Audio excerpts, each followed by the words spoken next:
Here is Jeff, the host of the Gridiron.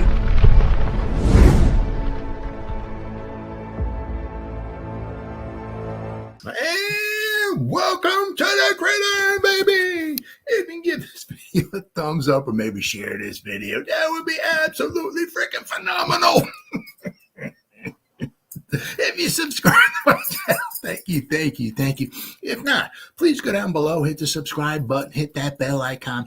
That way next time I go live or if I put a video out, you'll be notified. And it's free of charge. What do you got to lose, right? It's totally free of charge. But if you are subscribed to my channel, thank you. If you want to help support my channel out, description box below, very top link in the description box, takes you to my membership page. I got 3 different membership levels. Each one has their own little perks to them. So once again, if you want to help support my channel out, it would mean so much to me. And I thank you in advance. Thank you. And then finally, just underneath that, somewhere in the description box, there's another link. It takes you to my Facebook group. It's called the New York Giants, the Gridiron. It's my Facebook group. We have over 9,700 members in the group. It is doing simply marvelous, might I add. Basically, if I'm alive and breathing and if I got internet access, I am putting stuff in this group darn near 365. It's called the New York Giants, the Gridiron. It's my Facebook group. Please join it. You will not be dissatisfied. I promise. All right. Well, I got a lot of good stuff here to talk about. The OTA is still going on, right? Got some, I think there's like another 3, maybe 4 next week. And I think that might be, let's see here. Let's take a quick peek here. This is a New York Giants OTA schedule. There we go. Oh, there we go. Okay. Got the 9th and the 10th. Okay, so 6, 7, 8.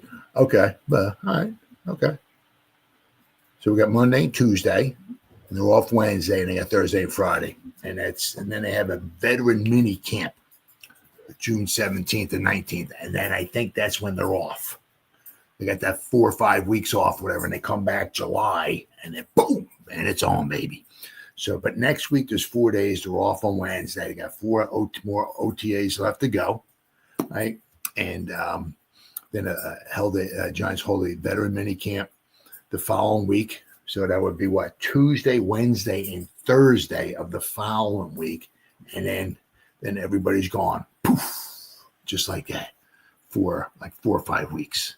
But I said, when they come back though, it's on, guys. It's on, right? Training camp, right? And then after the first week or so of training camp, first week, 10 days, whatever, you got the Hall of Fame game, right? And then, right? Then you have the Giants 3 preseason games and have a little bit of time off, 10 days, whatever it is off. And then, wee, baby. Yeah. Oh, man. Is there a better time of the season? I always love Christmas and the New Year and Thanksgiving and all that and everything. Because I love the family and the time. I love November, I love October, I love December. I love those times of the season because it's the family and all of that and the holidays and all. But I always really, really love July 4th because July 4th, it's just the calm just before the storm because you got a couple weeks left, right? And then I said, once training camp starts, there's something going on every day. I mean, right? And of course, then you're off and running with the season. It's right. So that's why I always love July 4th too. It's just before the beginning of the beginning, right? So we got 4 more TAs and a little veteran mini camp, and then we're off and running. But I did see this was a little surprising here. PFF predicts the 2 Giants to be most improved. Now the thing is here, hey, I'm for it, but I mean at each position. Right, so obviously, we're gonna go over each guy, but I mean, there's a wide receiver, a running back. So there's only so many different positions on the football field, right? And to have 2 of them be Giants, interesting. Now, kind of wondering, like, obviously, well, she's seen the thumbnail there. Obviously, I'll read it, But one of them is Kayvon. Now, he actually, his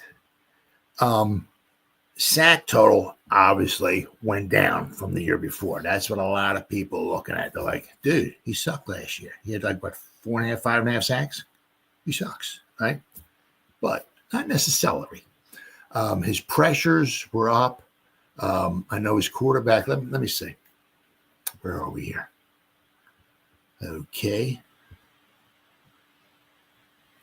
If it's going to pop up, I don't even know. I had, oh, there we go. Here we go. Let's see if we got it here. Okay. Let me pop in here. Kayvon. All right, where we at? Okay, there we go. Now, it's going to load. This, I don't know what's been going on here with PFF. This is.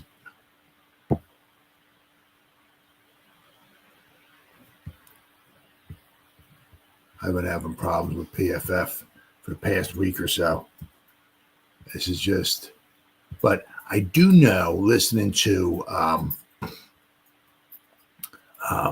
especially Big Blue Kickoff Live, they were throwing out some numbers as far as what his his pressures were.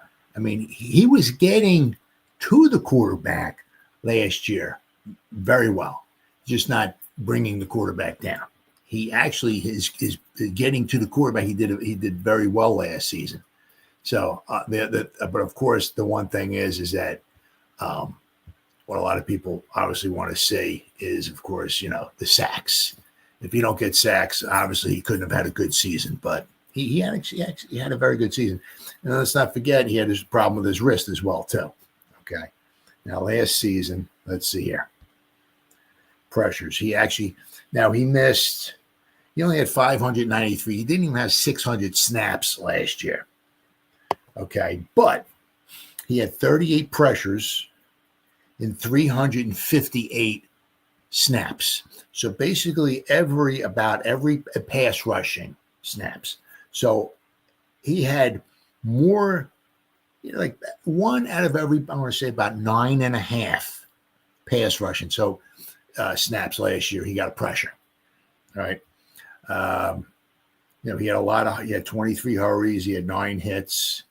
They have 6 sacks. They don't do half sacks. Okay. But he had 38 total pressures and 358. So he had like one out of every 9.5. Right. So let me go back to 2023.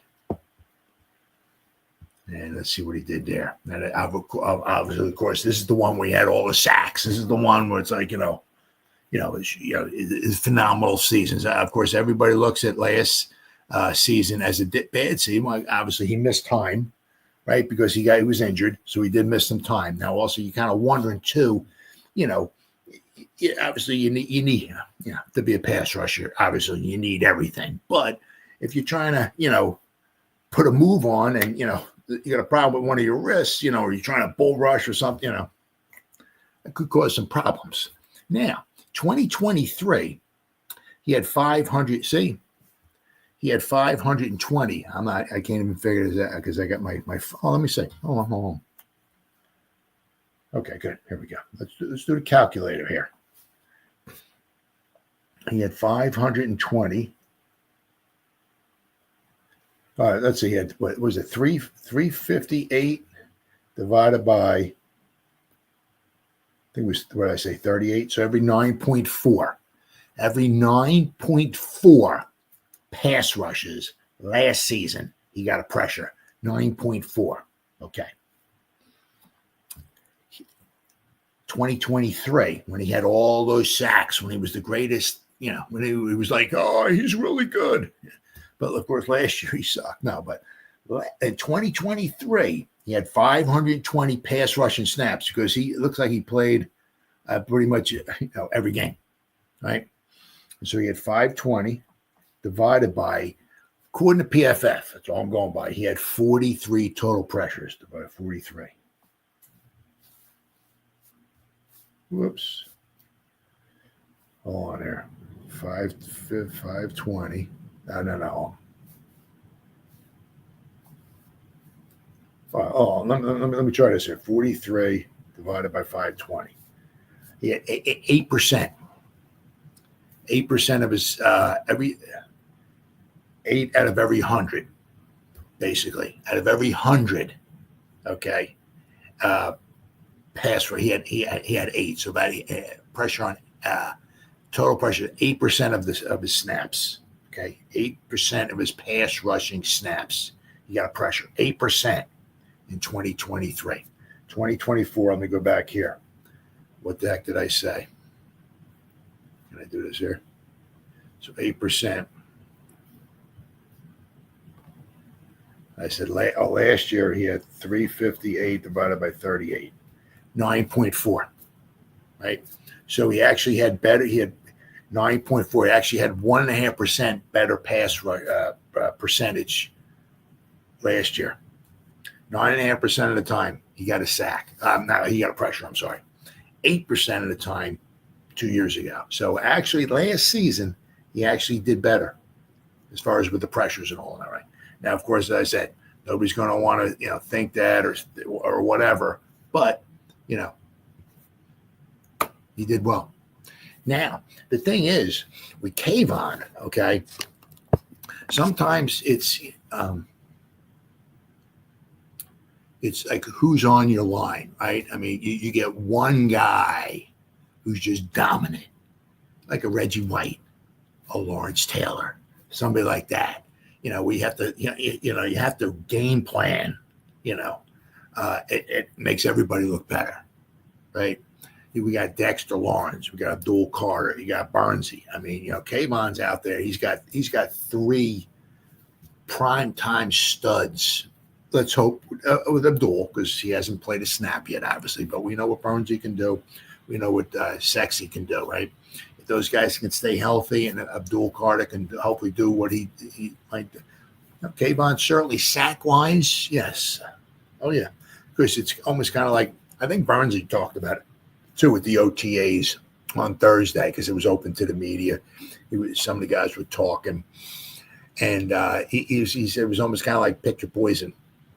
Really.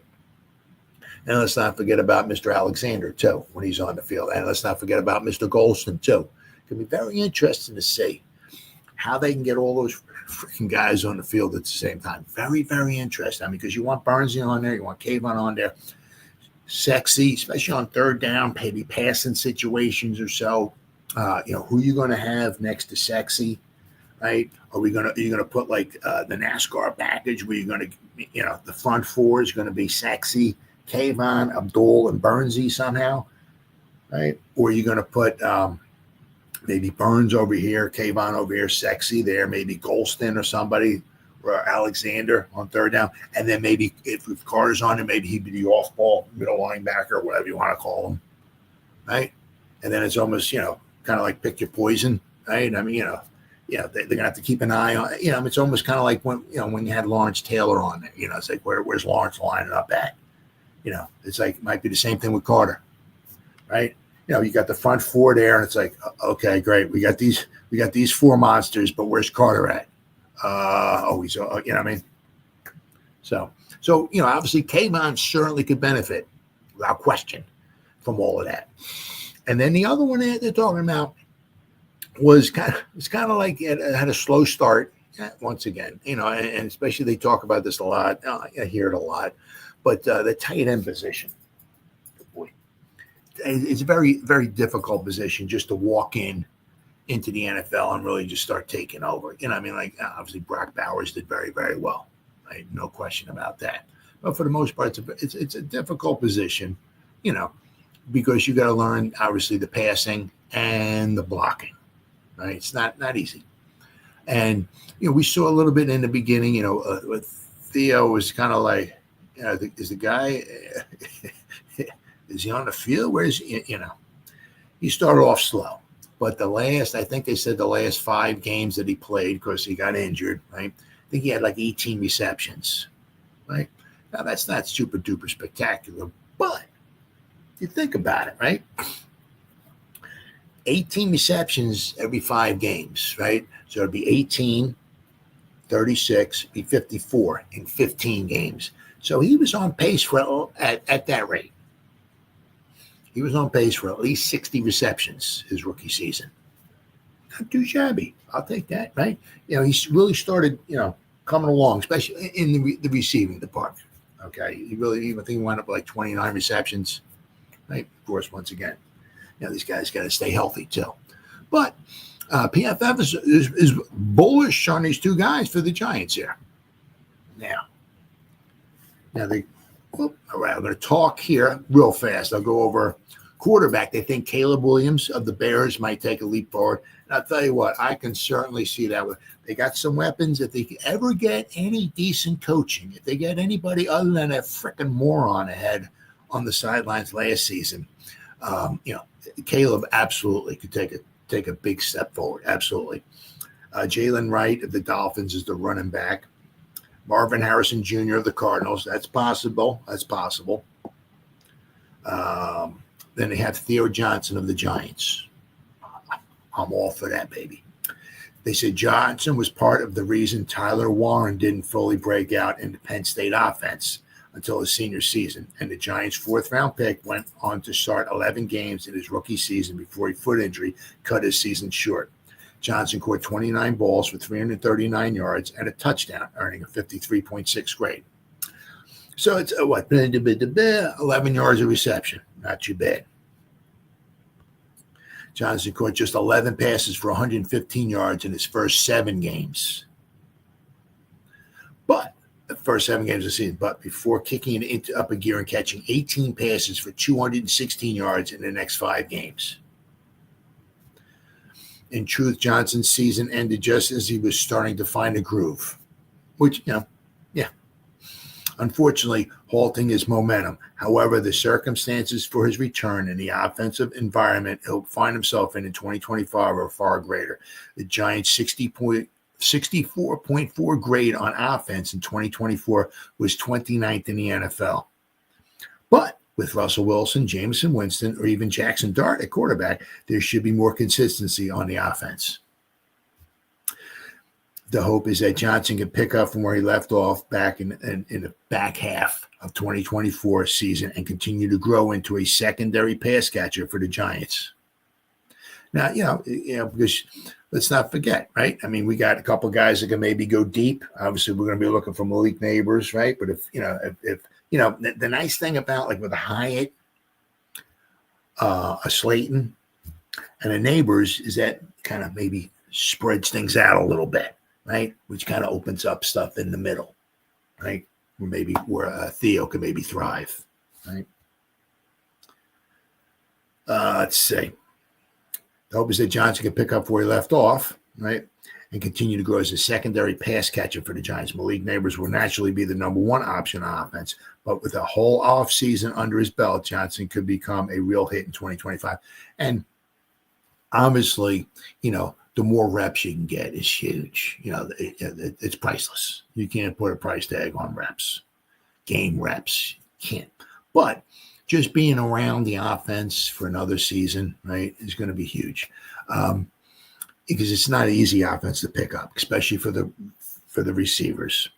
But the more you're in it, right, more it starts becoming second nature. And if you can just start reacting like a ninja, right, you just react.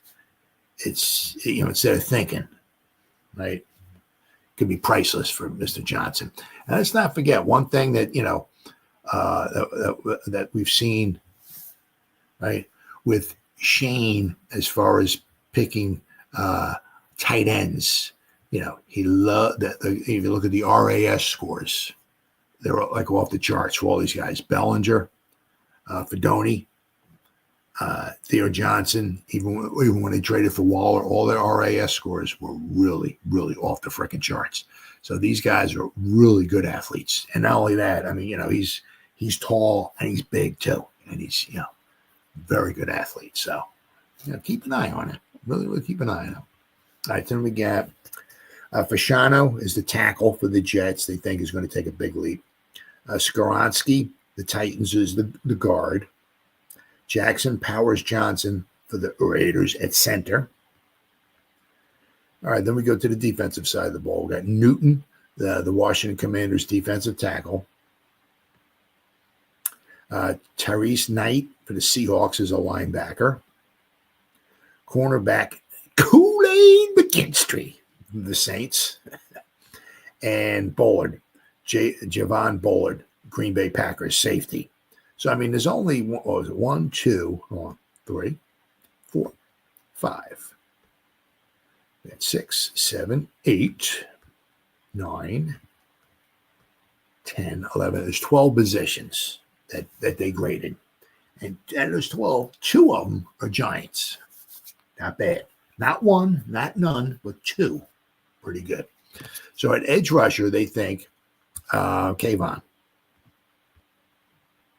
Kayvon hasn't quite hit the heights you'd expect from a top 5 pick, earning a 68.7 grade in his first 3 seasons in the NFL. 68th among all edge rushers. But he impressed at times in 2024, generating 38 total pressures and 6 sacks. Basically, I think it was 5.5. They don't do half sacks in just 12 games. That didn't. So you figure 5.5 sacks, right? He would have had. If he played all 17 games, he was on pace for about 8 sacks. But he was also on pace for, let's see, 19, 58, about 55, 56, 57 pressures. Well, that's not too bad.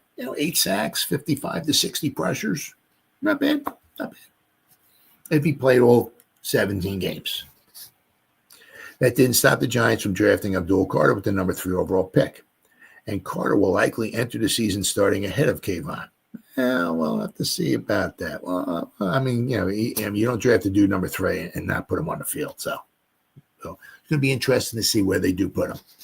And, of course, we got Burnsy, too, right? That could be damaging, but it could also serve as a fresh opportunity for the former Oregon Duck.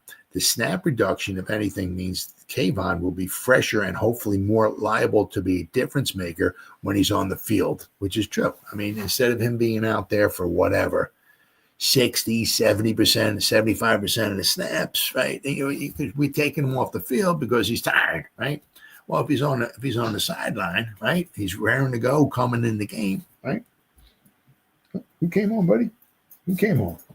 Yeah, I mean, and have him coming onto the field, he's nice and fresh. Well, that could really boost his numbers.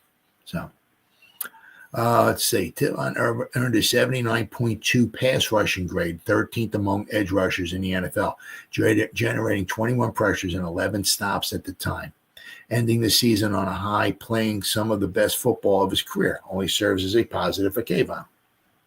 The strength of the Giants' defense could help. The defensive front could be one of the best in the NFL. Well, it better be up there. Let me tell you frickin' what. In 2025, with 3 edge rushers and Dexter Lawrence, whose 93.4 grade is the highest among defensive tackles since 2022. An excellent depth along the line. More players capable of rushing the passer means high-quality pass rushing opportunities. Kayvon could finally start to prove his worth as a former top 5 pick. As I said, sometimes, what you wind up getting, is you get like one guy, or 1 or 2 guys, and it's, it opens things up for everybody else, makes it better, Because let's not forget, I mean, obviously Sexy was injured last season. He lost some time.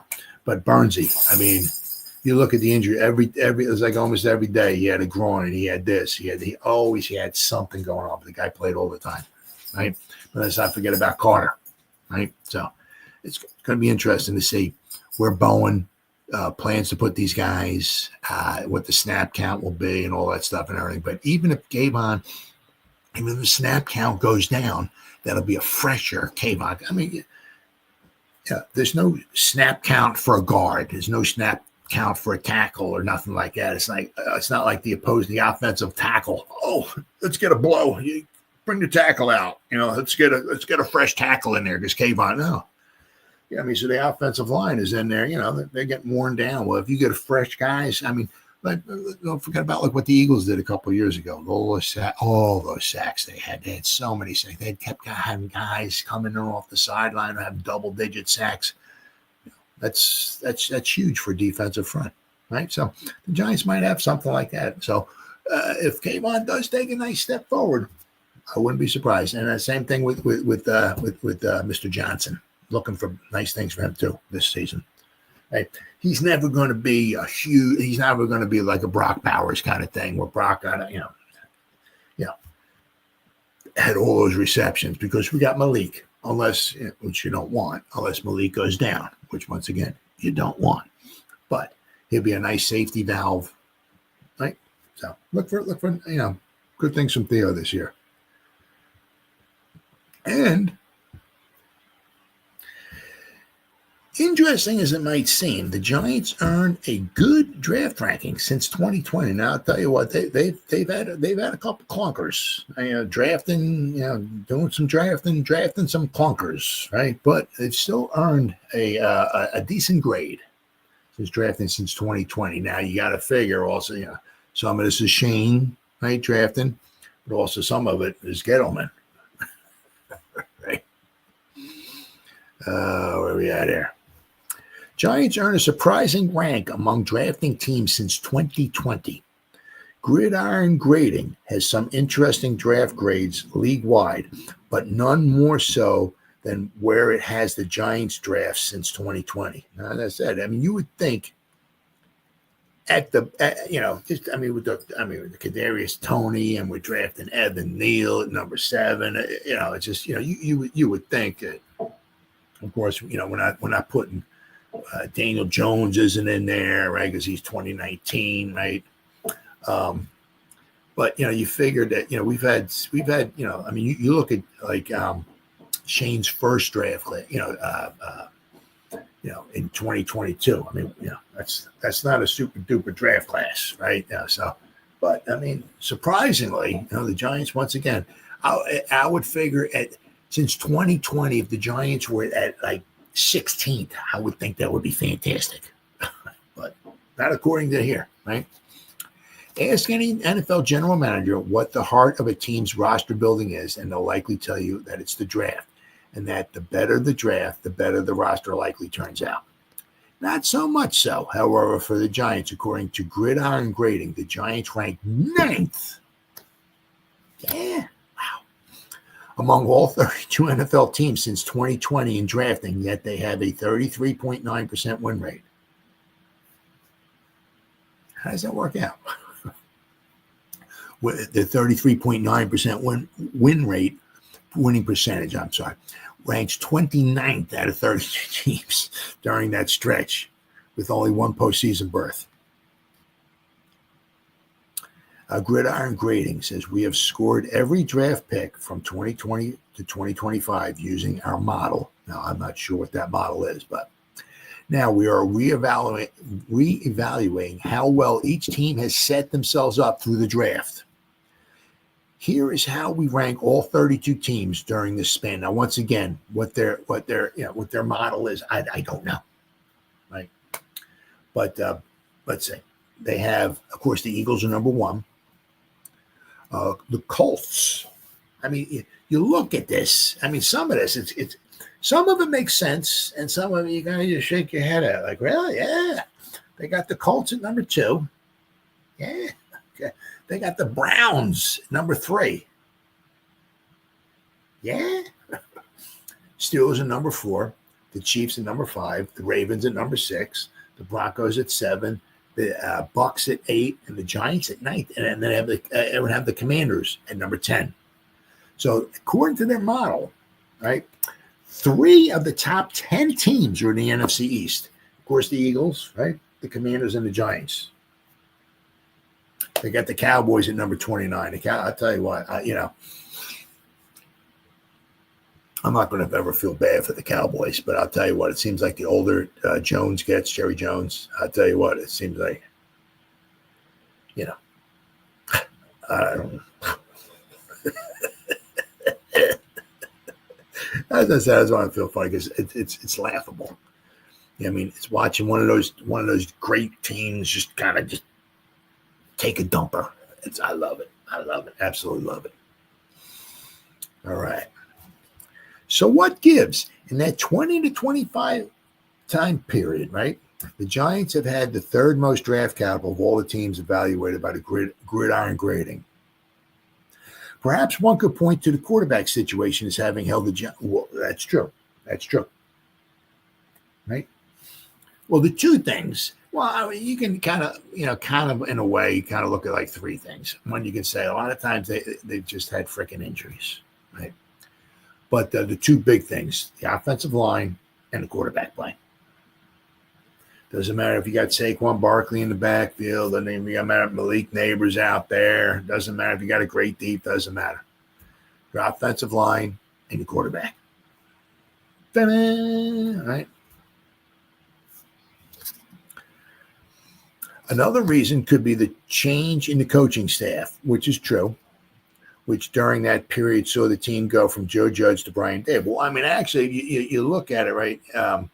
The year before in 2019, we had Shermer, right?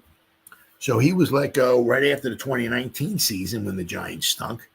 Then we brought in Judge for 2 seasons, and then we brought in, it's like, right? Thereby creating a lack of continuity in player development, which is, I think, somewhere along the line is kind of like what Mr. Mara, you keep getting that turnover. What are we going to do? We go 2 seasons and we don't win a Super Bowl. Well, let's fire the coach or let's fire the GM. You bring another coach and GM in. We don't win a Super Bowl. Fire those 2 guys, bring another 2 guys in. Fire those 2 guys, there is no continuity there. Or player development. One thing we do need as far as player development is offensive line development. That's what we need too. The real culprit, as noted in a follow-up explanation of the Giants ranking, isn't in the quality of the quantity of picks, but rather the quality, particularly on day 3, as shown in their grade chart.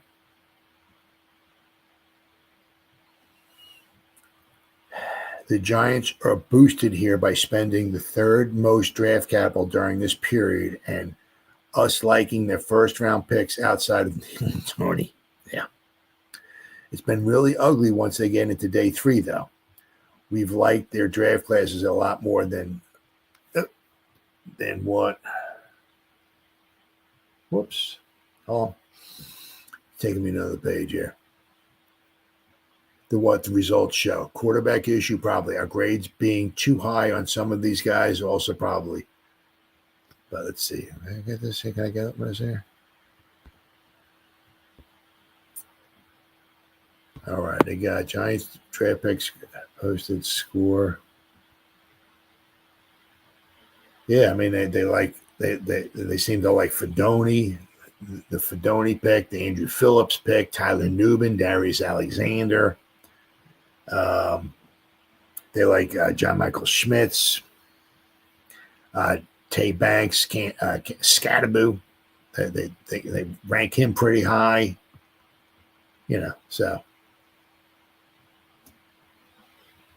some of the guys they didn't seem to like too much.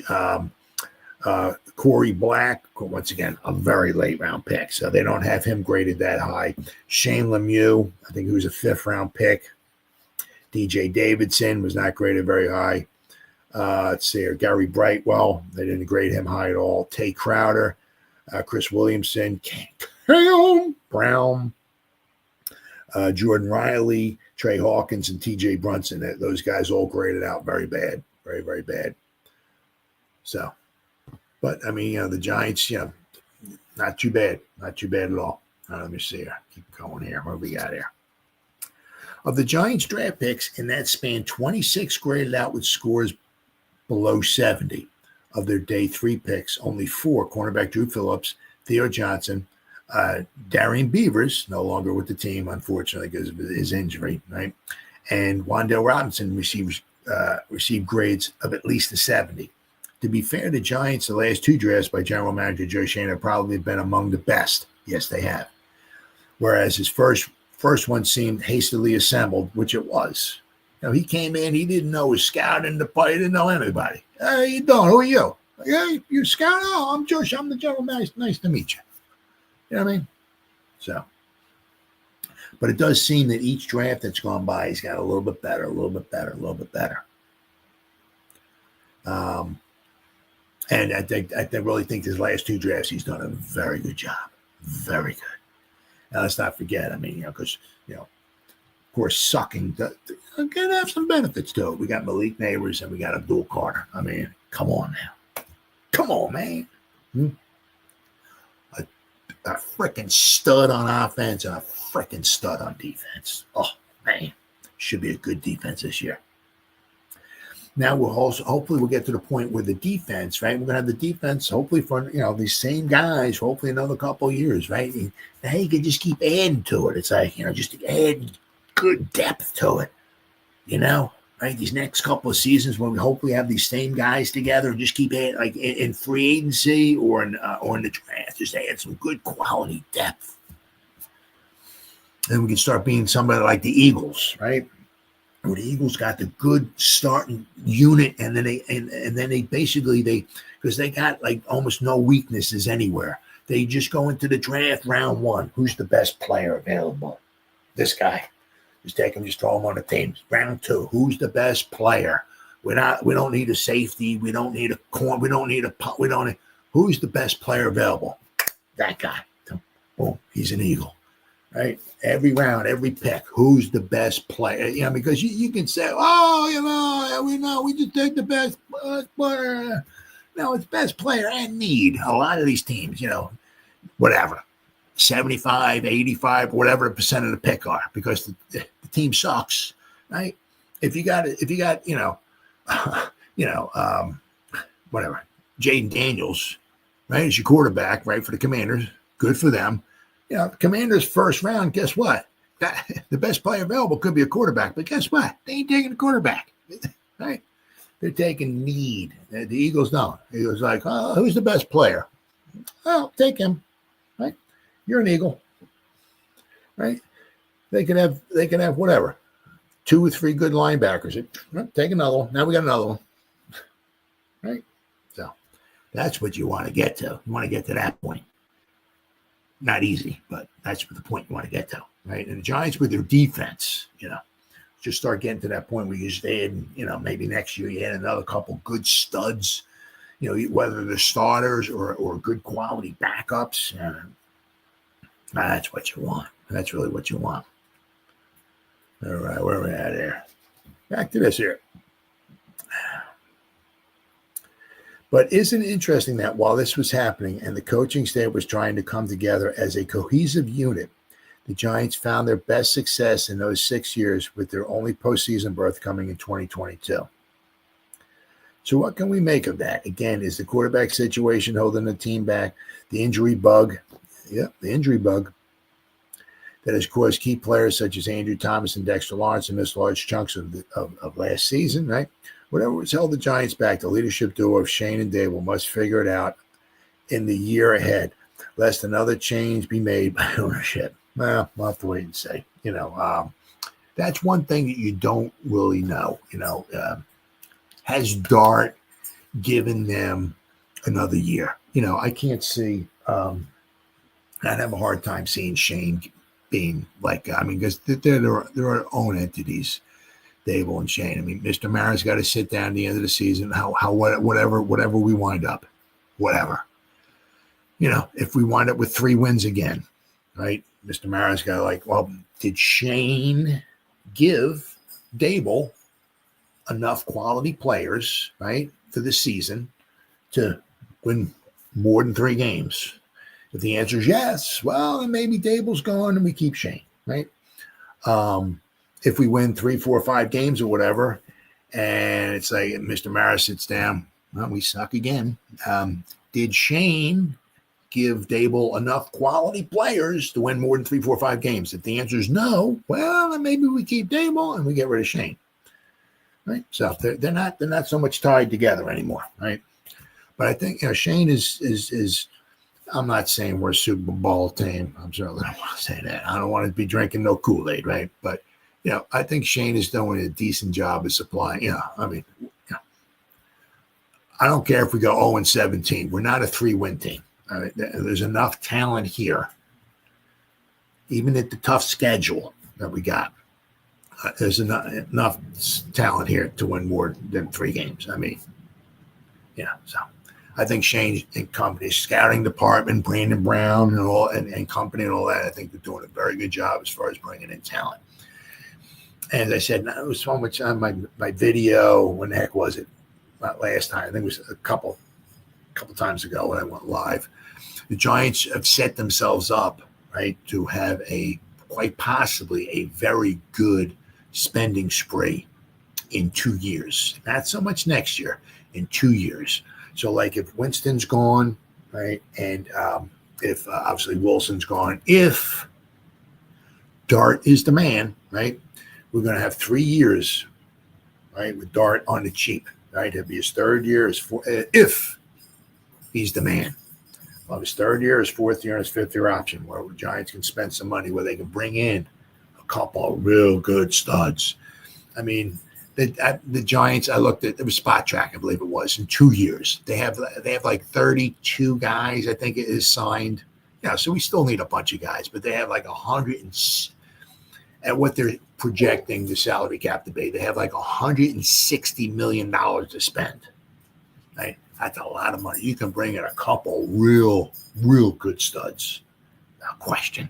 So we will have to wait and see. But, I think they're doing a very, very good job, so far. All right. Next, some of the greats from the past have spoken. Okay. Now, not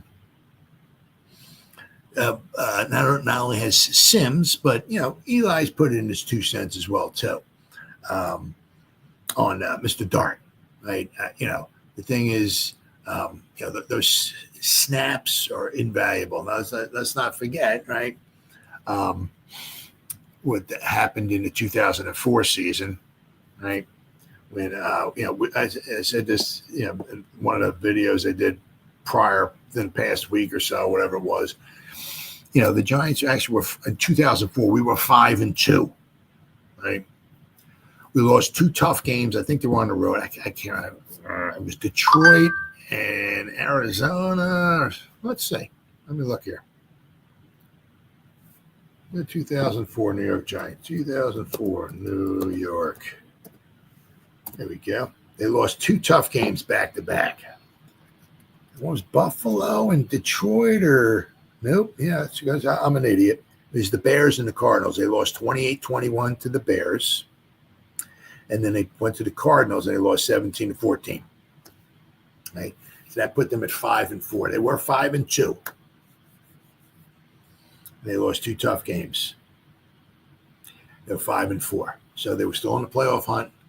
If you listen to Kurt Warner, he was talking to John Schmelk. Warner was saying about that particular season that, the Giants felt obviously that they were not a Super Bowl team at the time. And they thought the best thing to do, which is kind of tough to do, like halfway through the season, you still got a chance at a playoff. I mean, it's like you got these guys like Michael Strahan, these guys and all of that, right? They go through training camp and this and that. They go through half the season, and they still got half the season left. And you're there to win. You're there to go to the playoffs, win a Super Bowl. You want to win.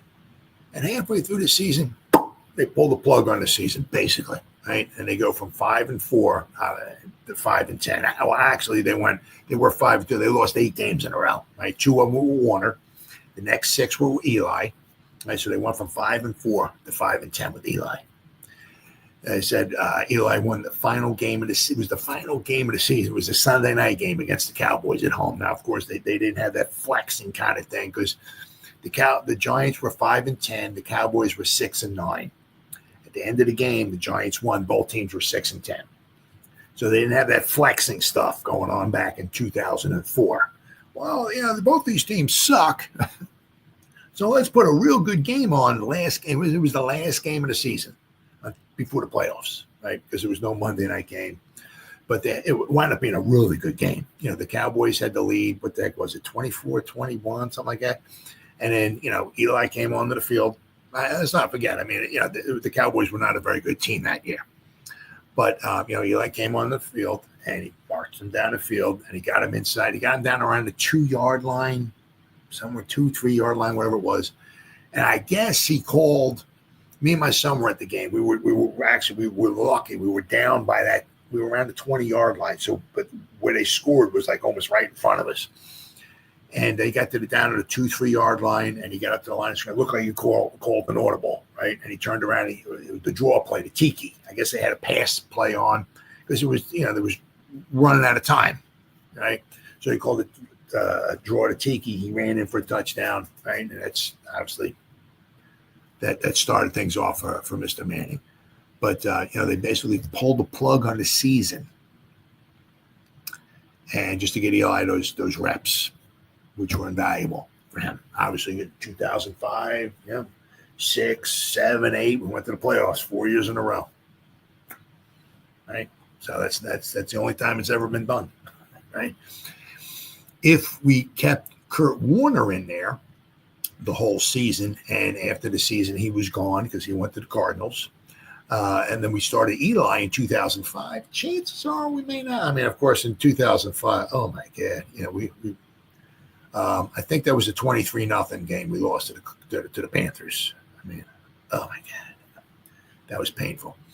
But I'm not sure if we would have made the playoffs if Eli never had any of those snaps in 2004, right? But of course, we just kept getting a little bit better. Of course, it culminated in 2007, and then of course in 2008, can't do nothing about it. But we were the best team in the NFL that year. Plexico decides to wind up shooting himself in the leg, and of course, all went down the dumper after that. The offense was just, don't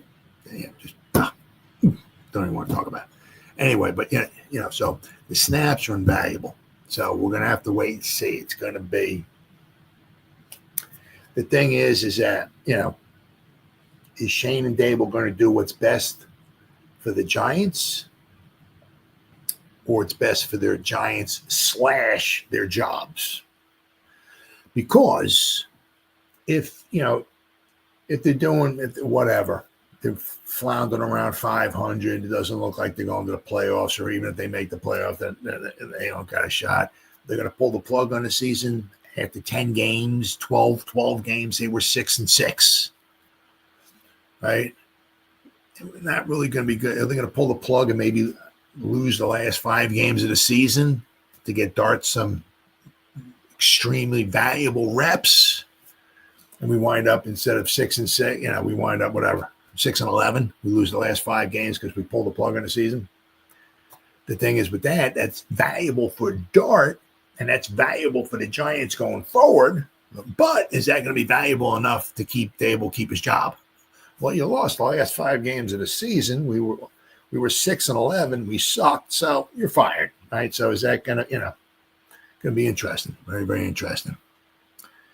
But Mr. Sims, right there. All right. He urges the Giants to start Jackson Dart as a rookie. Like he did as a rookie in 1979, Phil Sims believes Jackson Dart should start sometime during this 2025 season. Phil Sims didn't start in week 1 as a rookie for the Giants, and neither should Jackson Dart. But according to the Giants legend and Pro Football Hall of Famer, Dart should get his chance later in 2025 season.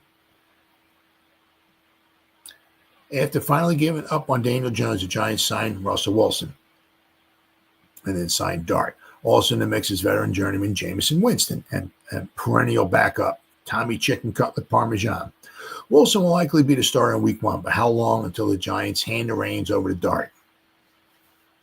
The ideal situation to me, let's not talk about playoffs and all that about that Giants, but they get off to a decent start. The whole team is better than it was last year. The defensive line, the last 2 drafts, I think, have been very good.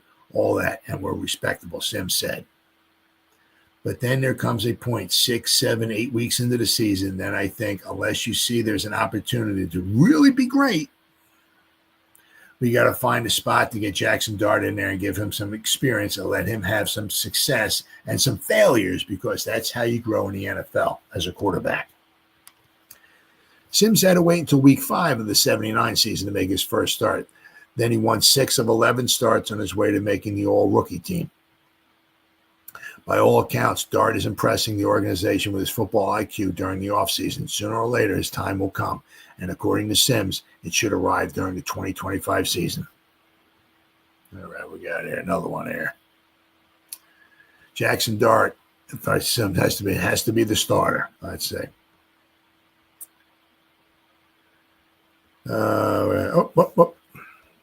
He said the same. It's another one here. He said, here's why Sims is optimistic about Dart. And he talks about, Giants got to get him the fact that his mobility was just better than I was giving him credit for. He runs at the right time, gives the play every opportunity to have success. And when in doubt, the pressure's too much, he can make it happen. And he knows situation where that mobility comes in very handy. Now, let's not forget, right? He runs, right? His problem is he needs to know when to get down. You can't be taking on linebackers in the pros here, right? He's not that big. Maybe Josh Allen can. Jackson Dart's a different story. Even Eli Manning says, both Manning and Sims also know a thing or two about NFL success. They both of them have won 2 Super Bowl rings. Although, of course, we know Jeff Hostetler was the quarterback for the Giants, in after the 1990 season when they beat the Bills. But what Eli Manning said about Jackson Dart, Manning has told Dart that he's always available as a confidant and mentor. Manning shared with reporters Friday at a Madden 26 launch event, according to CBS Sports. I told them, hey, I'm here to help in any way. I'm a phone call away, a text away, but I'm not getting in the way, he said. So basically, if you need help, hey, reach out. I'm here, right? Manning and Dart traveled a similar path to New York, with both having come to Giants from Ole Miss.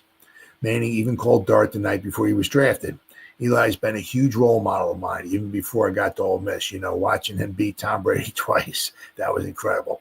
Then I go to Ole Miss, and not only him, but the whole Manning family was great to me. Specifically, Eli was a great asset, Dart said. But Manning said he is respecting Dart's personal NFL journey, and his advice to the rookie is for him to embrace the journey. You've got to figure out this is your journey. This is your deal.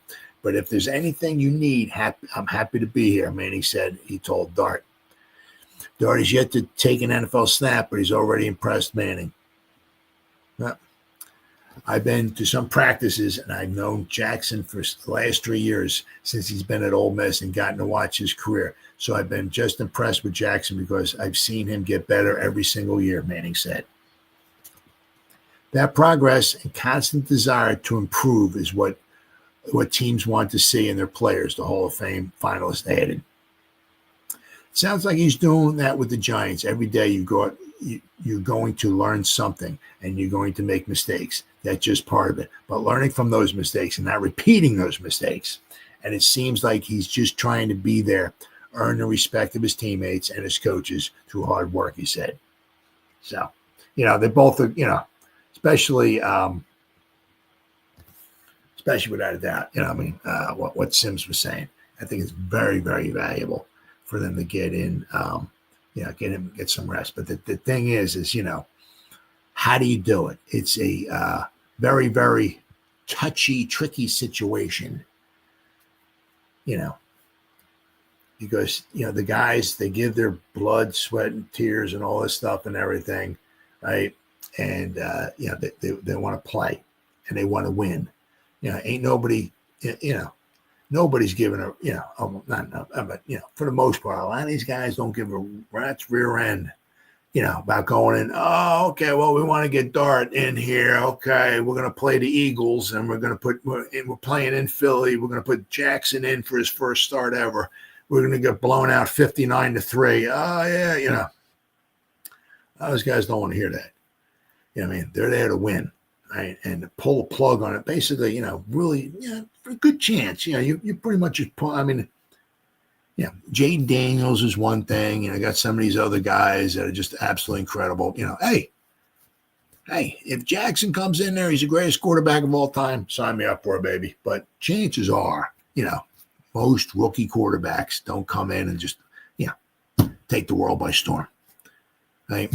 Once again, I hope he does, but chances are not. So chances are, if you're putting him in there, right, you're kind of waving the white flag on the season. Yeah, the season's over with, right? And I said, then you got all those guys there, right? You got all these guys under contract and all that. Basically, you're just saying, all right, guys, well, sorry, the season's a wash. Come back next season, and maybe we can win next season. So it's a very, very tricky situation. It's be interesting to see how the Giants handle it. But I would personally love to see Darkett in there myself because, our schedule is brutal. Injuries aside, we have a very difficult time winning a boatload of games. I can't see us. We're not going to a Super Bowl or nothing like that. I would love to see Darkett in there. And let's see what he's got. Right now, this is interesting too. I did something on this too. Right. I mean, the Giants. They spent the third most. That's hard to believe, right? Third most on their offensive line in the whole league. The Panthers, I think they were number one. They were like $95 million, I think, this season on their offensive line. So spend a lot of money on your offensive line doesn't necessarily, garner wins, as we saw with the Panthers last season, as maybe we saw with the Giants, right? So it doesn't necessarily mean you're going to get a lot of wins. But can the Giants actually get some money's worth out of their offensive line? Now, one of the biggest things, of course, is can they stay healthy, right? Let's not forget the first 5 games or so last season, right? When it was Thomas, it was Runyon, it was Michael Schmitz, it was GVR, and it was Luminor, right? We had the Fab Five there. The Giants were not bad. Not bad at all. Very respectable, shall we say, right? But the thing is that, every snap, every game that went by, they were working together as a unit. Then, of course, Andrew Thomas gets hurt. Then one wheel, boom, falls off the car, right? And then other guys get injured. And before you know it, by the end of the season, right, you go, I think, week 5. So from week 5 to 18 or whatever, those last 10, 11 games, 12 games or whatever, we had like 9 different offensive lines. Ain't nobody winning like that. Right? I'd even think I'd have a hard time thinking the Eagles. I mean, but basically, if you took our best offensive lineman, so the Eagles would either lose Lane Johnson or their other tackle. The 2 tackles just phenomenal. So take one of those tackles, and he's gone for the rest of the season. Sorry, can't have him. And then have him keep changing offensive lines every week. It's very hard to get a cohesion going. Very, very difficult, right? So that's one of the big things. Is can they stay healthy? Can Andrew Thomas stay healthy? Because he's been missing time the last 2 seasons. Is this going to be a reoccurring thing? He's going to be able to play so many games and then boom, he gets injured. He couldn't even make it through 1 game. Now, you got to give the guy a lot of credit. Pretty much sprinting is not, for the most part, in an offensive lineman's repertoire. But after that, the field goal got blocked against the Cowboys, and he sprinted, But, you can't. You blame him, can't blame him, but you can't run without pulling a hamstring. It's like, okay. But, is this going to be a recurring thing for Andrew Thomas? Going far. We'll have to wait and see. So, yeah. Can the Giants get their money's worth from their $69 million offensive line? Giants haven't been cheap, but is it worth it? Giants offensive line is always a topic of conversation among media and the Giants fan base. Team has seemingly been rebuilding their offensive line for the last decade. and the unit is often blamed for the team's struggles. And while things are rarely as simple as they may appear in the moment, the line has certainly contributed to the Giants' struggles over the years. Joe Schoen has certainly devoted resources to building a reliable offensive line. He spent high draft picks, right? Evan Neal, first round, or pick 7. Joshua Zudo, third round. Michael Schmitz, second round, as well as spending to retaining Andrew Thomas. He got brought in free agent John Runyon Jr., Jermaine Illuminor, and Greg Van Roten, right? Let's not forget. Basically, he's drafted a whole offensive line, okay, since he's been here. He drafted Neal to be one tackle, Bo. Now, we'll have to wait and see with Bo. He was a tackle, but is he going to be forced to slip inside as a guard? We'll have to wait and see. But he drafted Michael Schmitz, center, right? He got Bo, and he got Neal, the tackles. He drafted McKeithen. He drafted Zudo, right? So basically, he's drafted a whole offensive line. It's just that, some of the picks have really not been really worked out that well. Actually, none of them so far worked out that well. John Michael Schmitz, he got a little bit better last year, but if you draft a center in the second round, that should be pretty good. John Michael, he might be a little light in the age, shall we say. He's got to maybe make it a little bigger, a little stronger, because sometimes he still gets maybe overpowered. Right? I mean, his football IQ and all of that and everything is there. There's no doubt about that. But he needs to, he maybe get a little stouter, stronger, right? So he doesn't get quite as pushed around as much as he has in the past. But you would certainly, I was kind of hoping for a little bit more out of him. You take a center in the second round, the guy should be pretty good, right? So, I mean, as I said, he's drafted Neal. We don't even know if the guy can even play. Zudo, McKeithen's not even on the team anymore. John Michael Schmitz has been a little bit of a disappointment, and then we brought in Bo. So we'll have to wait and see. But it's not like he hasn't drafted guys. He's drafting them. Oh, yeah. All told, per the 33rd team and over the cap, the Giants have the third most expensive offensive line in the NFL. Panthers are number one, almost $97 million. The Chiefs at $86 million. Let's see, the Giants at 69.5, the Vikings at 69.3, and the Lions at 66.5. But the thing is, with the Lions at 66.5, is Ragnow is in there, but apparently, we'll have to see.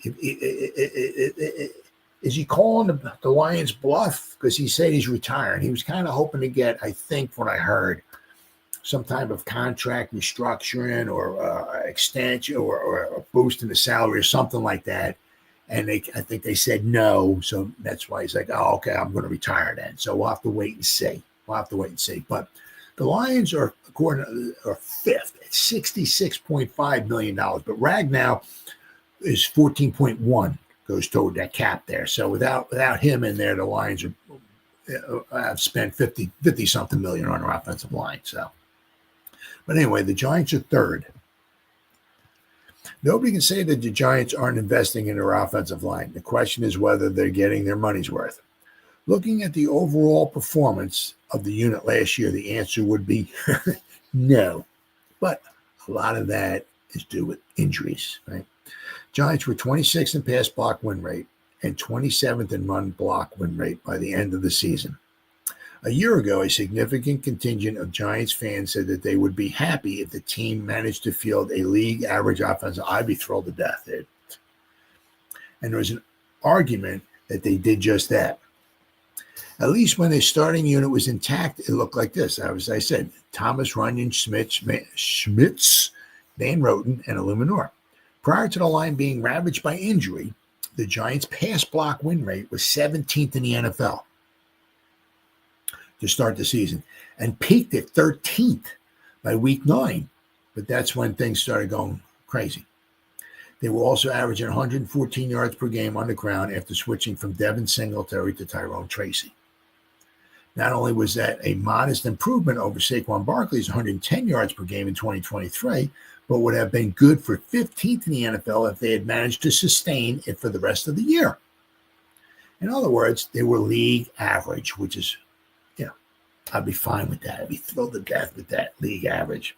By the end of the year, the line was unrecognizable.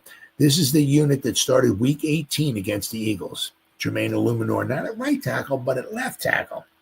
Aaron Stinney at left guard. Greg Van Roten at center. Jay Kubis at right guard. And Tyree Phillips at right tackle. Holy cow.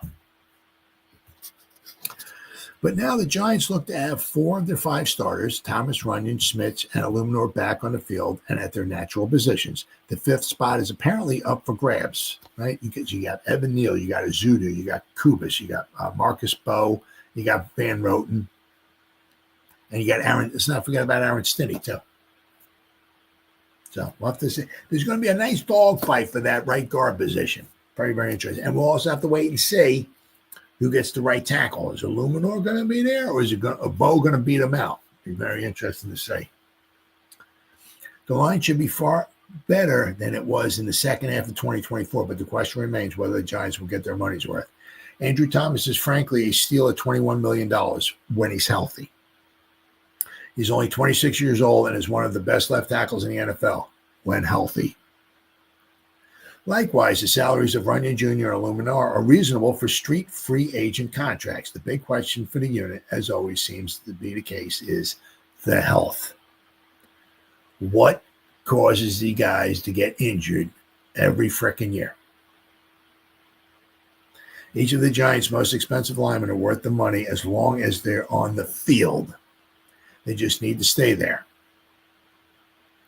The other aspect is young players stepping up. Can John Michael Schmitz and Evan Neal are both in the make or break it season, and the Giants very much need for them to prove the worth draft capital invested in them. Yep.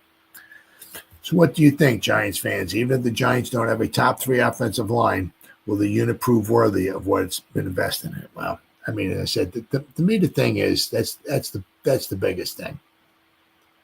You know, is the health. Can these guys stay healthy? I mean, because it's really, it's like a domino effect, right? Because you got all of these guys, working together, and then you got one guy, and then you slip another guy in there, right? Especially at like a guard, right? So now the center and the tackle got a guy right next to him. They're not sure what his strengths and weaknesses are and how And then as that's going along, seems like somebody else gets hurt. I mean, I don't know what the answer is, but I don't know if you can ever go back over every Super Bowl winning team and find out how many offensive line combinations they've had throughout the course of the season. A Super Bowl winning team. I mean, I'd be hard pressed to think that there was actually a Super Bowl winning team that had like 10 different line, combinations. It's just very, very, very difficult. Because as we've seen, Patrick Mahomes lost 2 Super Bowls. Both those Super Bowls that he lost, he was running for his life. When he lost to the Bucs, they only scored 3 field goals. I mean, really think about that, right? Patrick Mahomes and the Chiefs scored 3 field goals in a frickin' Super Bowl. Well, I think it was their 2 tackles they had were out because they were injured. He was just running for his life the whole game. I didn't see the game. Not going to see the game. Never will see the game. The Eagles won. I don't know what happened, but I heard that they had a lot of pressure on them. I said once again, never going to see the game. I will not waste 3 hours of my time watching the Eagles. Absolutely not. But I read some stuff that the Eagles had a lot of pressure on them, causing them some mistakes and all that. So it's very, very difficult to, look what the Giants did with the Super Bowl 42, right? Got the pressure on Tom Brady. I mean, they were putting up points left and right during the regular season. Giants held them to 14 points, right? All those sacks, all those hits, right? So, let's hope the Giants, if they can stay healthy, that will give us a chance.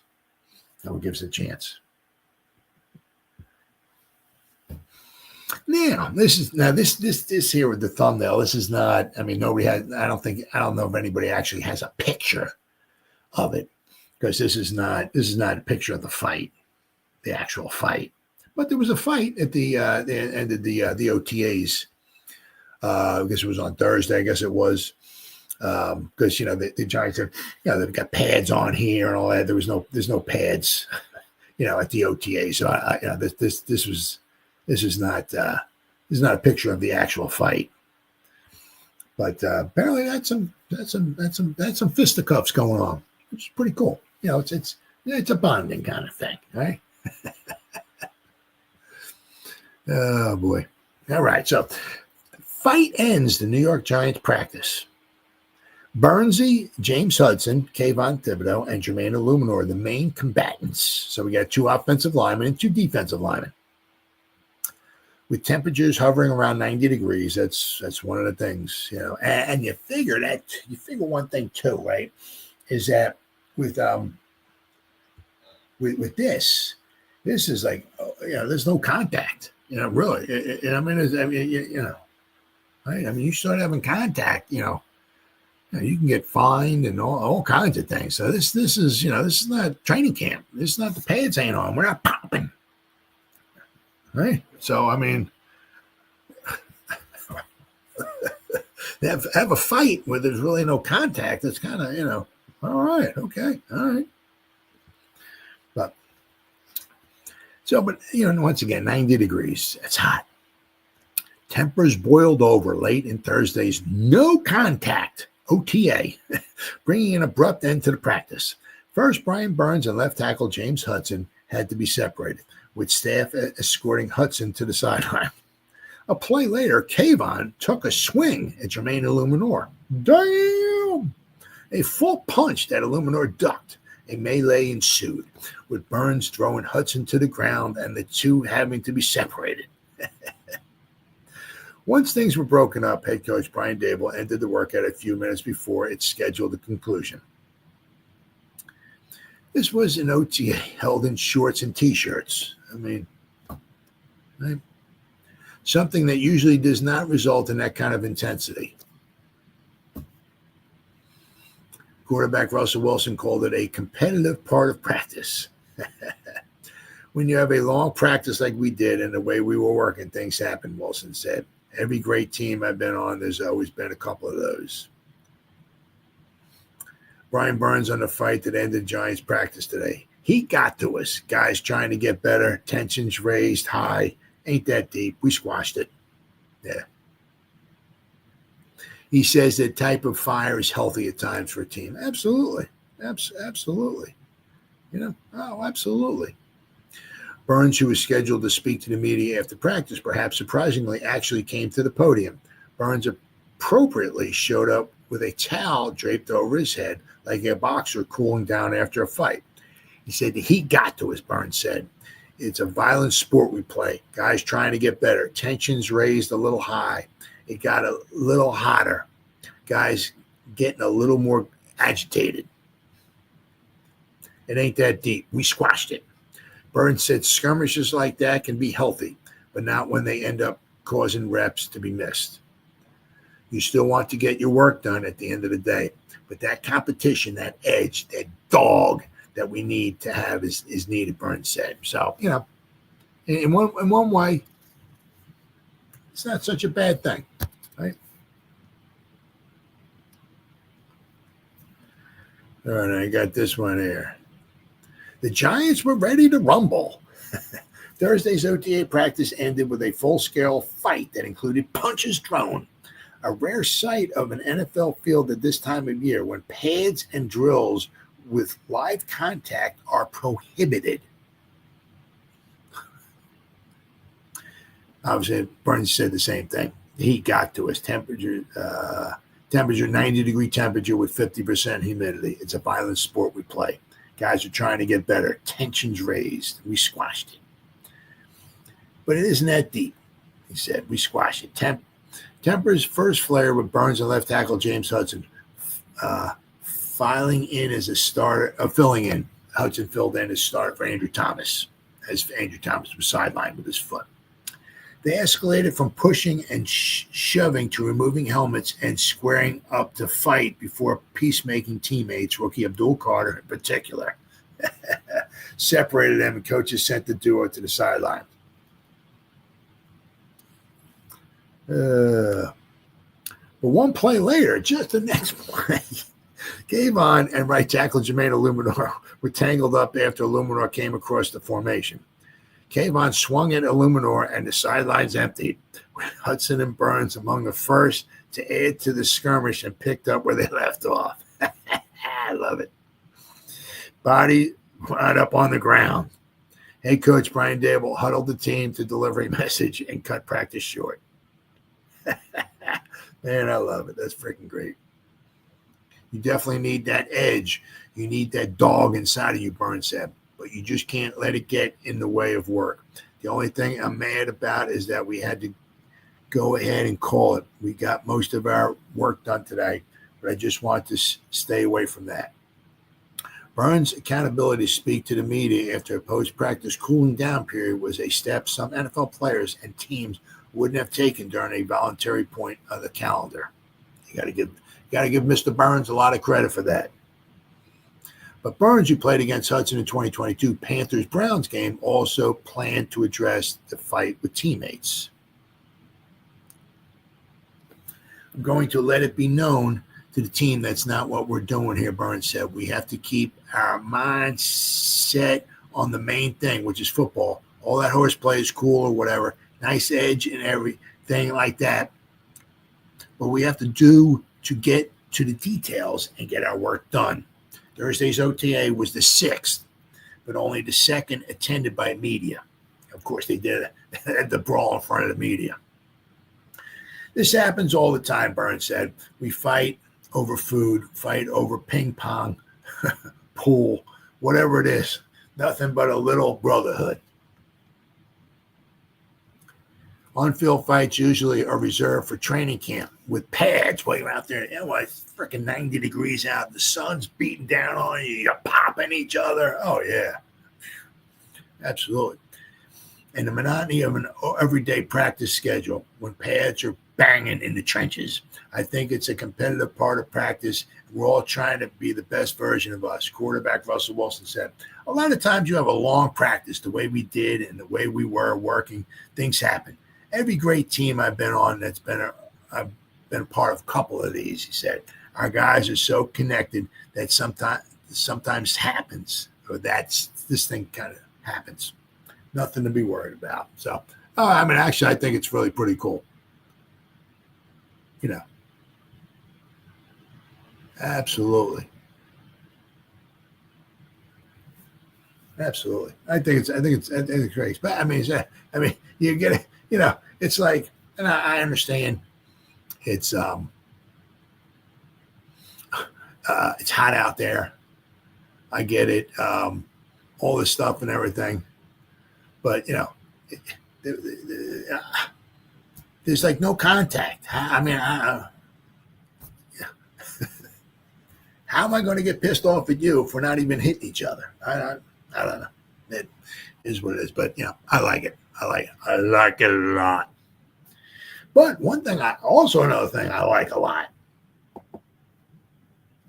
right, is,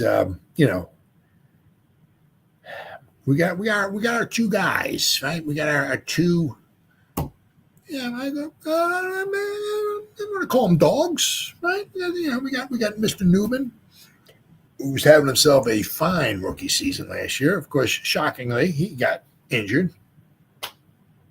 And we got Holland, right? But as a guy who's been just absolutely unbelievably amazing. Now, I'm not saying he's setting historical football records, coming up with, interceptions and this, that. I'm not saying that. But, the guy seems to have a knack for just being around the ball, right? And let's not forget, it was the Panthers. I think it was his first NFL play ever, right? 2022, right? Yeah, it was against the Panthers, right? That was our magical season, 2022, right? We kicked off to the Panthers. They run the ball, fumble. Who's there to recover the fumble? Mr. Belton, right? According to, I think it was Big Blue Kickoff Live, they keep track. right? They don't, there's things that they can say and things they can't say. Like when it's open to the media, they can say a little bit more about what was going on at certain game, the practice and all that and everything, because the media is going to say certain things, right? They jot down all kinds of things and everything like that. But when the media is not there, they can't really say a lot, Like as I'm saying, Big Blue Kickoff, like with Schmelk and Paul Dottino and Lance Meadow, those guys. They can only say certain things. But one thing that they've been talking about so far in the 6 OTAs that they've had, Giants have had, and actually, let's not forget, the first OTA really wasn't even an OTA. It was more like an O and a T. The A wasn't even there. I mean, they had like a 40-minute whatever, and then they went and played golf, right? So they really only had like 5 OTAs, okay? And once again, there's no contact. There's no, when we're talking the secondary, there's no man-on-man. Guy gets something to the line, you jam them or you ride with them or something. There's none of that. You can't do any of that, right? But, in the OTAs they've had so far, I believe they said, once again, this is just OTAs. This is not the Super Bowl. It's not a whole, I'm not saying, but he's come up with 3 different interceptions, apparently so far. But the guy, he just seems to keep coming up with turnovers, and we're gonna and that word turnovers in a few more minutes down the road here. We're gonna talk a little bit more about that turnovers, okay?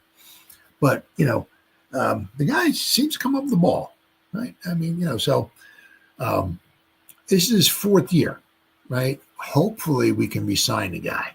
Now the nice thing is he did very well when he filled in for Newman last year. He did pretty well. He had 1 bad game against the Eagles. Shocking, I know, but the final 5 games of the season, the first 4 he had were filling in for Newman. He didn't do too bad, according to PFF.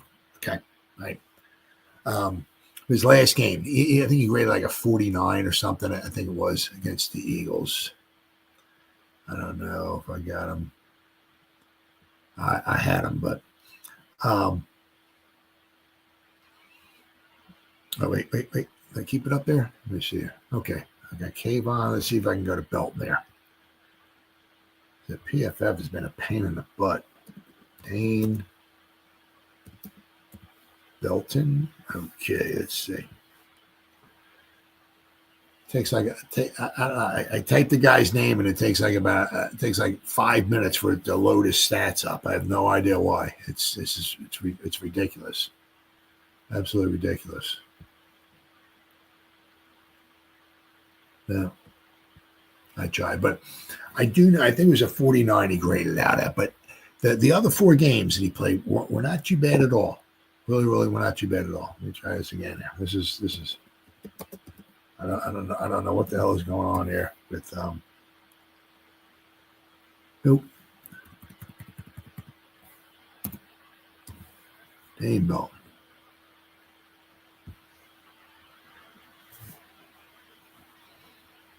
Yeah, I don't know. Something screwed up here with PFF. But I don't want to keep wasting time on this. But he's done a very good job. Very, very good job. Now, as I said, it would really, really be nice if they could wind up, hopefully maybe after the season's over, obviously, because he was a later round pick, right? This is his last season. Now, he's not so much a big starter for us. So hopefully, to get some, if we can bring him back, get some really good quality depth for the Giants at safety, that would be huge. Now, he would not be super expensive. He would be somebody, you draft him, you develop him, and you keep him. That would be huge, right? So we got an article, Giants safety is stealing the show at OTAs, and it's not who you think. Breakout season loading at the perfect time, which is huge for him. I mean, because obviously, for Mr. Belton, this is obviously a contract year for him. So the Giants don't want to sign him, right? Somebody else might want to sign him, right? He's not going to get $17 million a year like Xavier McKinney. It's not happening. But if he can get some working on the field and get some more turnovers and prove himself worthy, He's going to make himself some money. Not with the Giants, with another team. I said, but the thing is with the Giants, they could certainly bring him back, right? And it would not be that expensive. I'm not saying what he's going to get $3 million a year, 4 or 5. I don't know, but we're not looking at double digits. And to bring somebody back like Belton, okay, who has a lot of tread left on the tires, young, cheap, good depth, safety, that would be fantastic. All right. There's no shortage of buzz around the Giants defense heading into this 2025 season. Between bringing in Paulson and Debo, Javon Holland, and obviously Newman, Phillips, and the addition of Marquand Manuel to guide the secondary. There are plenty of reasons to believe this group can be a massive difference maker. The team has quietly rebuilt the back end of the defense with quality players who will look to establish itself one of the best groups, albeit underrated in the league. Yeah. But through 6 OTA practices, I said, really, the first one was more like a golf outing than anything else. I mean, it's not Holland or Newman making the headlines. It's fourth-year safety Dane Belton. The former fourth-round pick is in a contract year and is playing like it. Belton has recorded 3 interceptions in 6 practices, including a pick 6, which I think was the first one. His first interception would have been a pick 6. Putting together one of the most productive springs of any Giant defender so far. Now, let's not forget, right? Let's not forget. This is OTAs. Let's not forget. What's up, buddy? Let's not forget when we had Trey Hawkins the third. I think it was last season, right? He looked like he was the second coming of prime time. I mean, he was covering guys left and right. I'm like, my God, this could be the greatest cornerback of all time. McGee. Trey Hawkins, McGee. And then the regular season rolled around. And right, so that's, although it was Trey Hawkins' rookie season, Dane Belton is not a rookie. So, but once again, you always got to, it's nice to get excited, but when you're talking OTAs, you got to pump the brakes a little bit, right? Defensive coordinator Shane Bowen is already taking notice. Dane's been really good for us here early. Like, he's had a really good spring. So finding ways to get him on the field, what he can do for us to help us, be really encouraged about that group, about the secondary. That kind of momentum could force the G-men into a rotation that wasn't exactly expected. Or, there's times when you might want 3 safeties on the field, right? Maybe put a third safety, bring a safety up into the box, right? Belton has always been a capable playmaker with versatility and speed, but now he's making the case for a much bigger role. With a unit that struggled mightily to generate takeaways last season, and we're going to talk about takeaways here in just a minute, he's offering something the staff has made clear it desperately wants. Dane Belton is making a name for himself at the OTAs. Over the last 2 years, Belton has developed into one of the most opportunistic defenders on the roster. His ability to force turnovers, 4 interceptions, and 3 fumble recoveries in limited starts hasn't gone unnoticed, especially on a defense that's ranked near the bottom of the league in takeaways last season. Oh my God, we're gonna talk about that in a minute.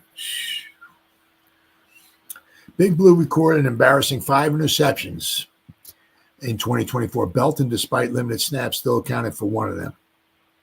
This spring, his ball-hawking instincts are flashing early and often.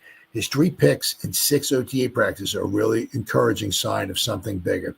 He has also shown comfort in both safety spots and sub-package alignments, which opens the door for defensive flexibility that the team lacked last year. It's great news since the league loves its some versatility. Belton is always profiled as a smart, versatile player with range and toughness. He's earned praise in the past for his football IQ and zone coverage anticipation. But heading into year 4, the stakes are different. Yep. This is a contract year. The roster is deeper and competition is real. With veterans like Holland expected to be the leader and Newman pushing for a breakout, Belton needed a spring like this to etch his name into the pecking order. So far, he's doing exactly that. Giants aren't handing out anything to anyone based on spring performance alone, but Belton's early impact is really hard to ignore. For a team looking to change its identity on defense and reverse its turnover drought, he's giving them exactly the kind of jolt they've been missing. So, once again, as always, it's a, it's just OTAs. You always got to, keep that in mind, right? But it's, the one thing it's kind of, interesting to think of because, a lot of this is, there's obviously no contact. You can't jam somebody, you can't touch the guy. So it's kind of tough to run with receivers and all that when you really can't touch them. You can't run, really, look back for the ball and have to try to grab the receiver or stuff like, it's kind of tough. As I said, once again, it's just OTAs. We got a long way to go. So you got to really pump the brakes, this, that, and the other thing. But, so far, that's one thing with Belton. In his limited time when he's on the field, the man gets around the ball. And there's no denying that. So if worse, it comes to absolute worst, right? We have three nice safeties. We're going to have, obviously, next season, the next 3 seasons, we're going to have Holland and we're going to have Newman. Can we get Belton back on the cheap after his season's over and sign him to a couple-year contract or so to keep that 3-headed monster there? That'd be really, really good. Really, really good. So now there's obviously competition, at the safety spot. I don't want to say competition. I mean, Belton is competing for a bigger slice of the pie, as Jerry Jones would say, right? You pretty much think that Newman is, right, and Holland are locked in there at the safety position, but Belton's making maybe in sub packages. I said, if we're going to go with 3 safeties on the field or anything, right? Belton's trying to make a name for himself. But Giants are leaving the door open for a kicker competition. Now, so far, apparently Mr. Graham Ganu, has been looking pretty good so far. It's just like Andrew Thomas, right? Right? Can he stay healthy, Mr. Ganu? 2022, he was just unbelievable, right? The Giants would line up for a 50-something yard field goal, and you just whatever, you just get up, go to the bathroom, come back, and the Giants had 3 points on the board. It was just like, it was unbelievable. The guy was just fantastic. Unfortunately, the past 2 years, he's had injuries. Same thing with Andrew Thomas. Now he's getting up there in years, right? Obviously, every year he goes by, he gets injured. He's going to get another year older. And if the Giants were to let him go, they could save themselves a few $1 million, which would be important for the Giants at this particular point in time. So, but we'll have to wait and see. But they got Hey Jude McAtamney, right, on the practice squad. So the Giants are leaving the door open for kicker competition this summer. So the Giants might have a dilemma on special teams. Kicker Graham Gano is expected to return to his starting position after missing 7 games last season due to injuries. However, after 2 injury-plagued seasons in a row, running it back with Gano could be a risk. That's why the Giants are leaving the door open for a kicker competition this summer.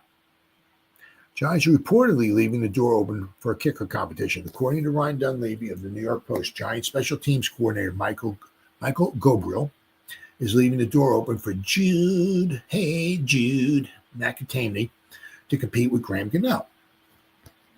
My takeaway from the Giants, Michael Gabriel said he praised Gano for returning to his top-notch form late last season, but left the door open for a kicking competition with Jude this summer, Dunleavy reported.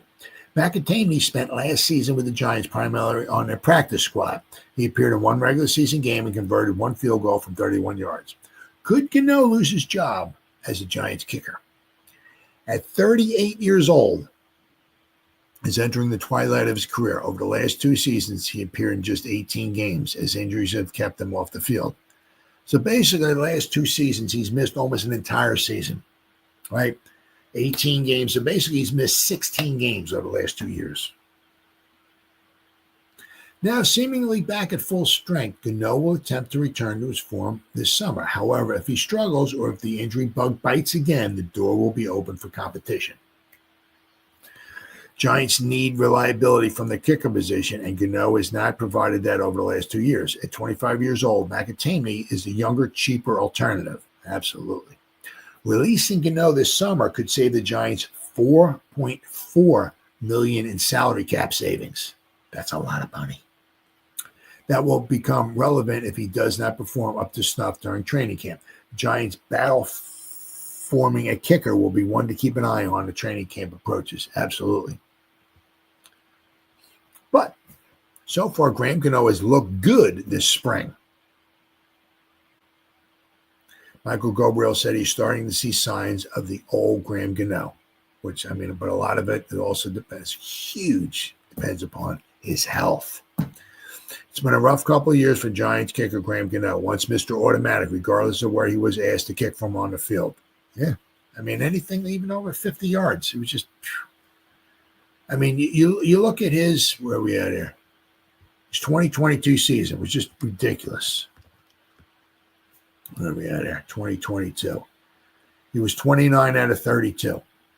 He missed one over 50 yards. He missed one over 40 yards, and he missed one over 30 yards. Yeah, but he was 29 out of 32. 90.6. You kick 90.6% of your field goal tries. It's a fantastic season, really. Gano has dealt with injury-shortened season over the last 2 years. Has seen his once reliable kicking leg betray him at times, particularly on the field goal attempts of 40 yards or more, which were once his specialty. Yep. In the last 2 seasons, he's gone 12 of 17 on field goal attempts from 40-plus yards, including 5 of 6 in 50-plus yard attempts. But as Gano, who has kicked in just 18 games over the last 2 seasons, gets further away from his latest injury, the more Giants special teams coordinator Michael Gabriel sees the old Mr. Reliable. All right. In his last 3 games, I saw to Graham Gano that he holds himself to that standard, and then I saw him there too. It was good to see him end the season in kicking form, Gabriel said on Thursday before the team's 7th OTA practice. And he's looked good. Year 17, a guy that's done it at a high level for a long time. There's a lot to respect for that guy. And he's just obviously entered the building, and when you see the way he approaches the game, there have been some speculation that Gano, thanks to the drop-off in his production, might be a cap casualty this offseason, given he currently has the second highest cap hit, $5.665 million behind Seattle's Jason Myers. So he's one of the highest paid kickers in the league. But the Giants are sticking with the tried and true veteran, at least for now. Part of his specialist success is not always just the production on the field. It's how you carry yourself in the locker room, how you take care of your body to present. All those things he's obviously stayed connected to, Gabriel said, adding, happy he's back. But the question is, for how long?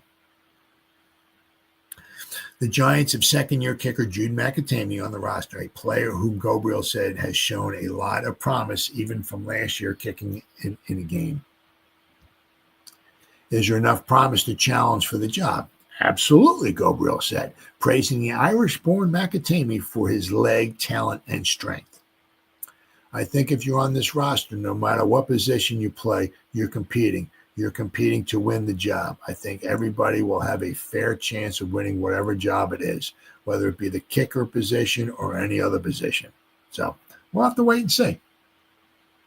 We'll have to wait and see. But as I said, there is promise with, we got a young guy, right? Jude, right, on the practice squad, young, cheap, promising. So, if there's a point in time where, either this year or whatever, Gano's not here no more, we might have the heir apparent. But if we do let rid of Gano, because the Giants are not bubbling over with salary cap space, right? Every million they can save here or there would be huge, right? Even, I mean, $4, $5, $6, $7 million just to get you through the season is huge, right? So now the Giants are not in a position to be bringing in no big time special free agents or anything like that, no big time signings or anything like that, but you're going to need money to get yourself through the season, especially when you're the New York Giants and you got dealing with injuries, right? Guys get injured. You got to bring guys up to the practice squad, put them down. You bring the guys after, so many times on the practice squad. I think that's like a third elevation. You got to start paying them, right? So, with the Giants and injuries, right? You're always bringing guys up in the practice squad or bringing in new guys or something, so you need money to make it through the season, right? And as I said, if they were like Graham Gano, $4.5 million would go quite, that could, just from bringing guys up from the practice squad and all that stuff, everything, that could get you through, maybe half the season, right?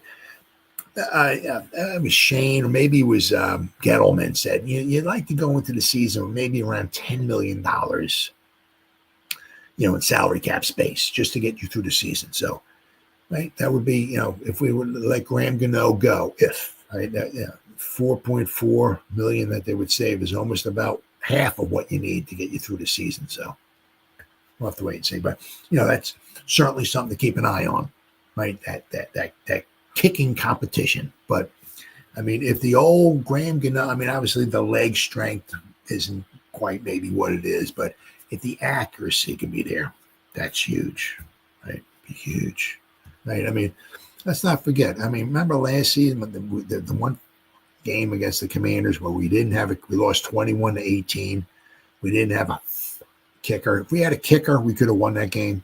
Of course, in the long run, it worked out best for the Giants because then we wouldn't have Abdul Carter, yada, yada, yada, and all that stuff. But, just because you should, I mean, the Giants, we suck. We had 3, but one of the games, we didn't have a kicker. If we had a kicker, like most teams usually do, right?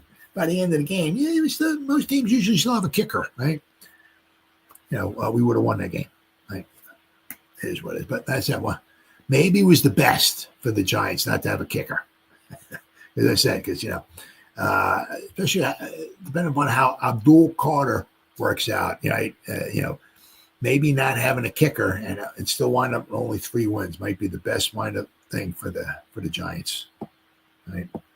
All right, and finally, I seen this here. Whoops, hold on. There you go. All right, let's try this again here. All right. Okay, one more time here. This might hopefully work this time. Yay! It worked. The turnover chest. Now, I like this. It's something hopefully the defense will rally around because let's not forget, as I mentioned earlier, right, with Belton in that story, the article there I was reading, or a couple of the articles, of course, it was just an absolute total embarrassment last season for the New York Giants, right? I mean, of course, we didn't want to bring back Saquon. Of course, he runs for 37,000 yards, wins a Super Bowl. He looks like the greatest running back of all time. Of course, everybody's laughing at the Giants. Then, of course, we let Xavier McKinney go, and he has 74,000 interceptions in the first 3 games, and everybody's laughing at the Giants. The Giants only had 5 interceptions as a team, all 17 games. And, of course, the guy we let go had, 75 trillion times the amount of, so, of course, everybody's laughing at the Giants, so. We really need, to get some interceptions, some fumble recoveries. I mean, we had, I think it was 15, right? And the league leaders had 33. Was it the Vikings? Who we got here? Yes, and turnovers. Okay, here we go. All right. It was the Steelers and the Vikings. Each had 33. Right. So, meanwhile, we had 15. Right. Make sure here we had 5 interceptions and 10 fumble recoveries. Right. But the league leaders had 33. They had 18 more than what we had. Basically, they had won a game. Now, that doesn't seem like a lot. But when you're in a lot of one-score games, that one turnover can be huge. That one turnover can either stop a drive that the other team was going down the field to score, or, right, it could, give you the ball deep down in their territory where maybe you can score. So that one, or it can be, a twofold kind of thing, right? That one possession that the team was walking down the field, and say they get to midfield or whatever, and they turn the ball over. Now we got the ball going back this way.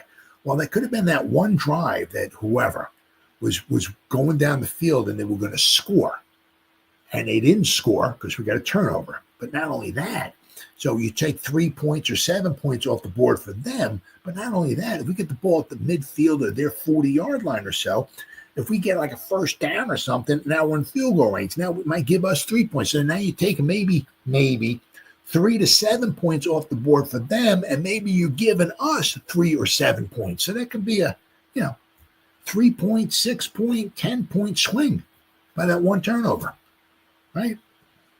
So, 5 interceptions. It's like, and the one thing is that you were kind of hoping, thinking, praying, right, that with Bowen's defense, we would get some interceptions, because, like, obviously with Wink, he was sending everybody. He was sending his mother. He was sending everybody, people all over the place, which winds up bleeding guys, obviously, in the secondary, man to man. You're not going to send 37 guys and have 3 guys in the zone. Well, the zone defense, three guys. One cornerback over there, one cornerback, one safety deep, and that's our zone. You're not doing that. Everybody's man to man, when you send in a bunch of guys.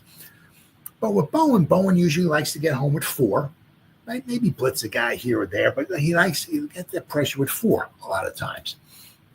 Which a lot of times you more of a zone kind of defense. So when the guys are in zone, they're backing up, right? Right? They got one eyeball on the receiver, one eyeball, like one of those lizards, right? One eye on the quarterback, right? One eye, in your zone, the receiver is coming through, right? Instead of running, side by side with the guy, because you got to cover this guy, because then you have no idea when the quarterback's throwing the ball. But if you're in a zone, right, you're backing up, right, you're keeping people in front of you, you kind of have an idea when the quarterback's throwing the ball. You can make a break on it, or, so you kind of figure maybe we might get some interceptions. No, nope, 5. Whew. 5 all season long. Absolutely horrible. Well, Shane, he's doing something about it. So I got to give him a little bit of credit. I got to give him some credit. I seen this. I seen a couple pictures of this. I'm like, what the? But no, it's something. So I like it. I like it a lot. Shane Bowen explains the origin of the team's turnover chest. If turnovers are gold in the game of football for the defense, the Giants now have a place to store them. I like it. When it came to takeaways last season, it seemed as though every one of the New York Giants defense 10 fumble recoveries out of 16 forced fumbles, right, and 5 interceptions, ranked 31st in the NFL, were like those rare gold bullions just lying around waiting to be found.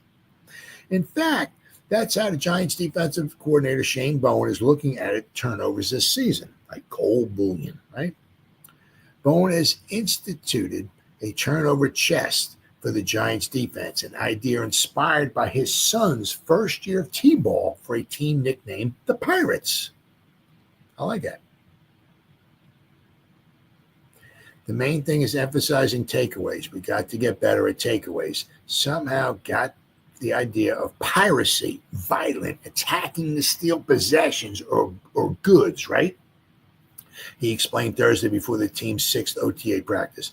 Bowen now has his guys in practice store any balls they take away from the offense in a wooden chest that comes out to the practice field every day. So they pick a pass off. It goes in the turnover chest, right?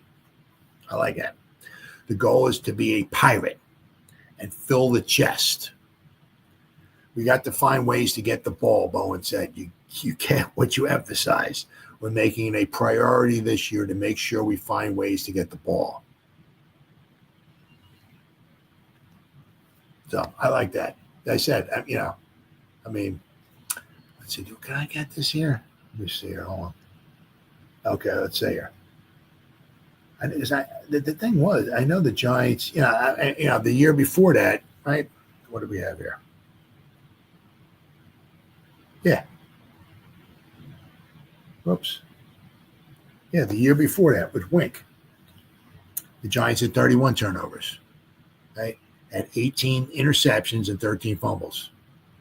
Now, the year before that, when they went to the playoffs, let's see here. What do we have here? The Giants were,